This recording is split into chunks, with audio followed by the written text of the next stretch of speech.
Сәлеметсіздер ме? Менің аты-жөнім Сұлтан Ақпейіл, және мен тұлға болам десеңіз кітабын аяқтадым. Бүгін қорытынды видео түсірмекпін. Бұл кітап Мұхитдин Исаұлының кітабы болып табылады. Психология жанрында жазылған. Өте қызықты кітап. Бұл жерде тұлға болам десеңіз дегенде, жалпы тұлға не, тұлға болу деген қалай деген сияқты түрлі сұрақтарға жауап береді. Тұлғалықтың жан-жақты қырларын ашып көрсетеді. Автор Мұхитдин Исаұлы, яғни ол өзінің басынан өткен барлық оқиғаларды сараптай отырып, өзінің еңбегінің жемісінің өмірлік сабақтарынан алған нақты позицияларын осы кітапқа түсірген. Бұл жерде маған қатты ұнағаны ол отбасылық жағдайды да еске ала отырған. Қазіргі таңда үлкен проблема ол отбасыны құру, отбасыны сақтау деген мәселе. Осы мәселеге қатты көңіл бөлген. Ол менің ойымша жас ұрпақтарға үлкен сабақ боларлықтай тақырып.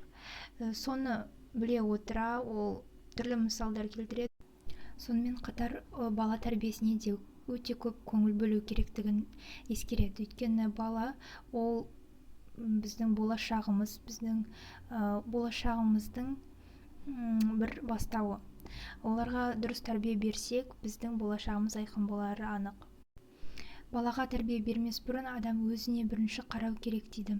Яғни ата-ана өзінің бойындағы кемшіліктерін жойғаннан кейін балаға ешқандай мысал келтірместен, ол бала өзі үлгі ретінде сізге қарап өсіп өнеді. Бұл кітапты оқу барысында маған ешқандай қиындық туған жоқ, өйткені бұл кітап өте қарапайым тілде түсіндірілген, жеңіл тілде жазылған.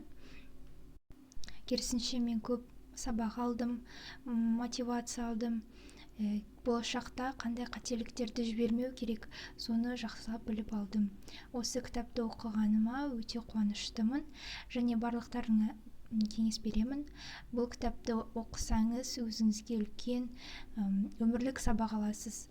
Тек қана бір бағытта емес, жан-жақты қазақи, сонымен қатар заманауи деңгейді сабақтастыра отырып түсіндірілген жұмыс. Сонымен қоса кететінім, автордың орында болсам, мен тайм-менеджмент деген сияқты тақырыптарды қосатын едім. Өйткені қазір уақытпен санасу өте маңызды рөл атқаруда.